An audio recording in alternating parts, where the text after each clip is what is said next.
Firman Tuhan saat ini saya ambil di dalam Hakim-Hakim 4 ayat 1 sampai 24 yang menceritakan tentang Deborah dan Barak. Saudaraku, Deborah adalah hakim atas orang Israel yang telah menyampaikan perintah Tuhan kepada Barak. Kita baca dalam ayatnya 6 sampai 7. Dari jawaban Barak terlihat bahwa ia kurang mengandalkan penyertaan Tuhan.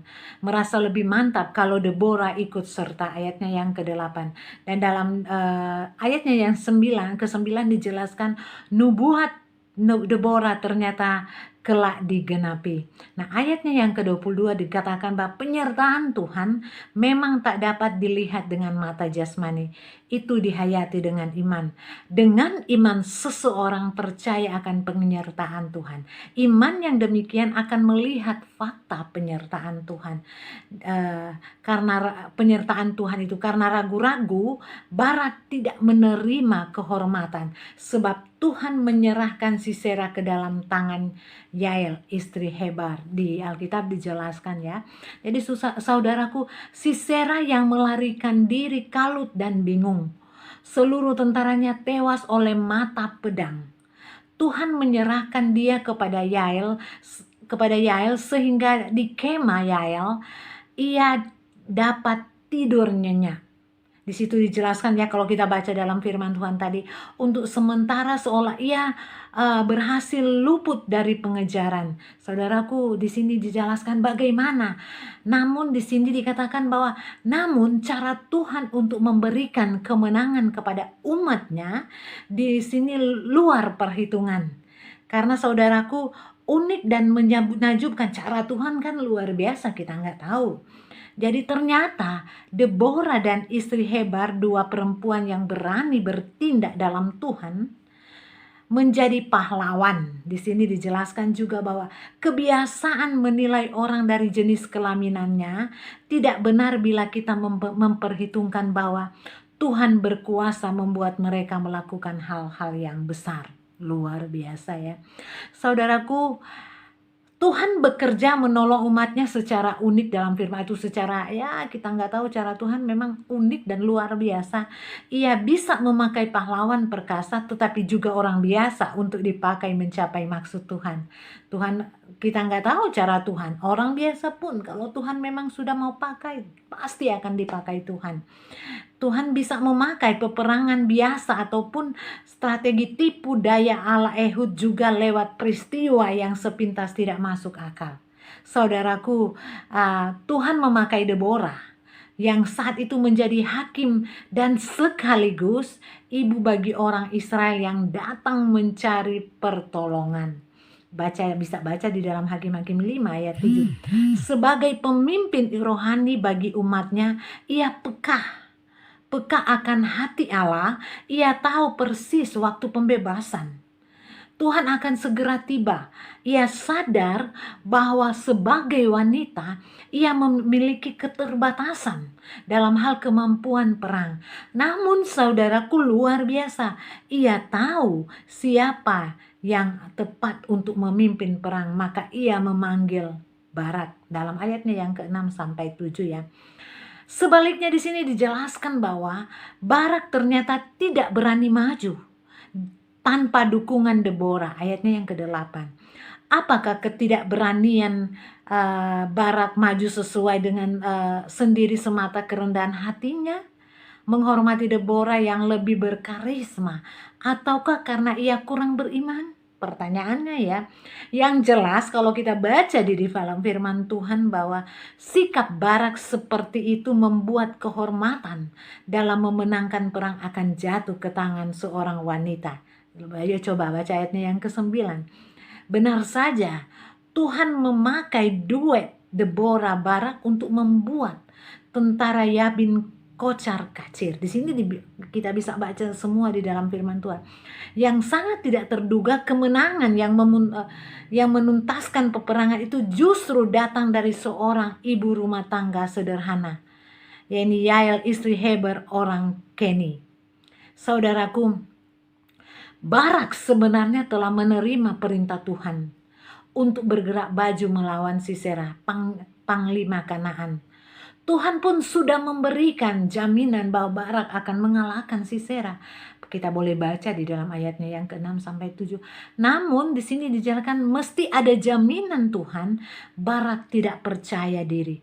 Bahkan mungkin dia merasa takut dan gentar untuk maju. Ia hanya maju jika Deborah ikut maju juga. Ayatnya yang ke-8 kita bisa baca. Nah, saudaraku dijelaskan bahwa padahal Deborah tidak punya kemampuan berperang.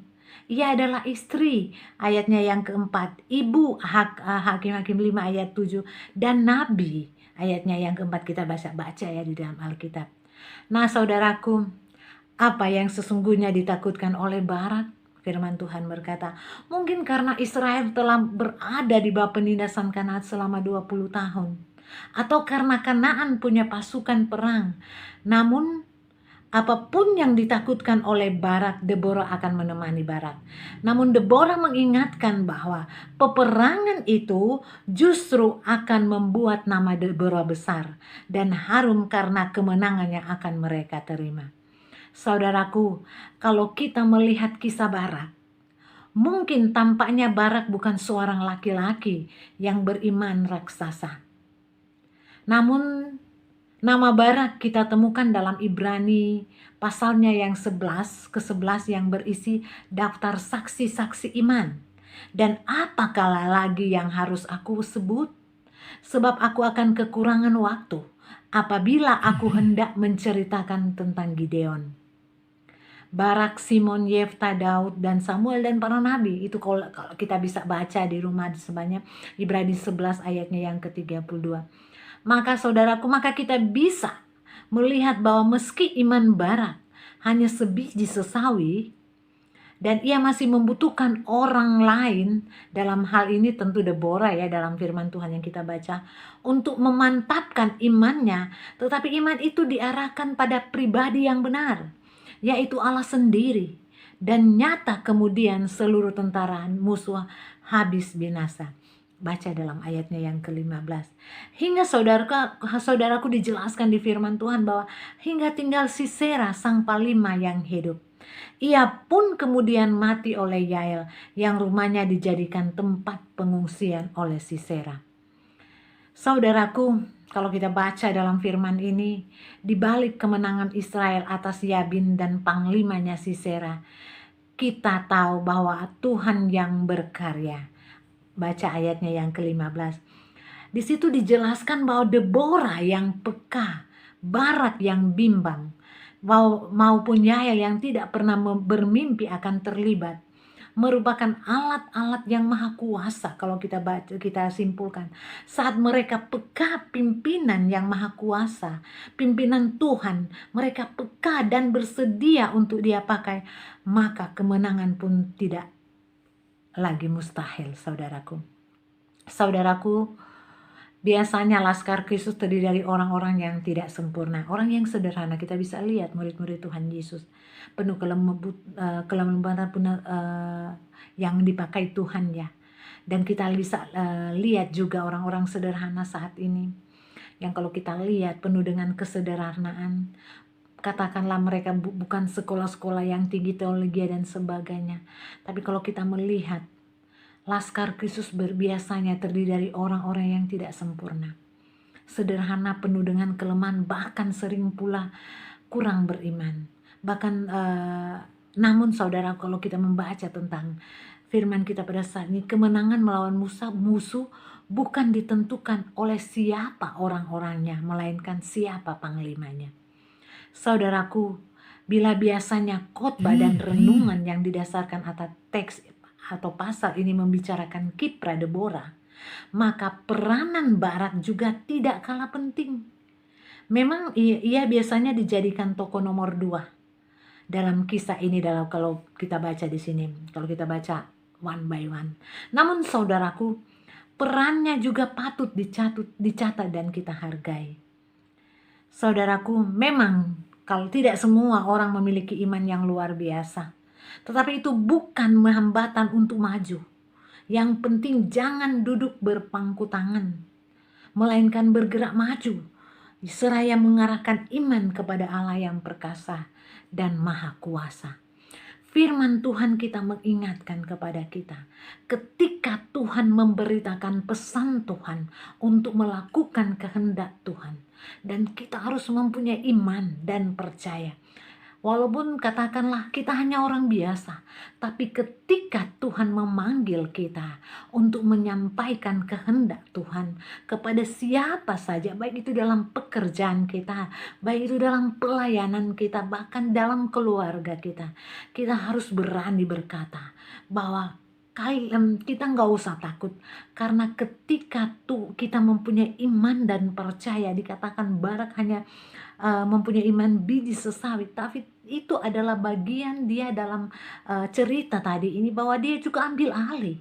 Jadi saudaraku, mulai saat ini kalau Tuhan memanggil saudara untuk menjadi alatnya untuk menyampaikan pesan Tuhan, atau melakukan apa yang Tuhan inginkan untuk hal-hal yang baik, kebenaran akan firman Tuhan, tetap lakukan, punya iman dan percaya bahwa kita akan melakukannya dengan baik, karena ada Tuhan yang akan membantu kita, Dia akan yang menolong kita.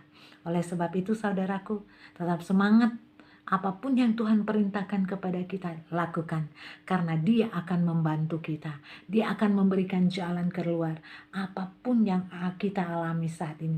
Seperti cerita Deborah dan Barak, Tuhan yang berperang bagi mereka, tapi Tuhan akan mengatakan apa pesan-pesan Tuhan kepada kita. Melalui mungkin saudara dalam keluarga, Tuhan menyampaikan sesuatu dalam pelayanan, lakukanlah itu dengan benar, karena Tuhan beserta kita semua. Haleluya. Amin.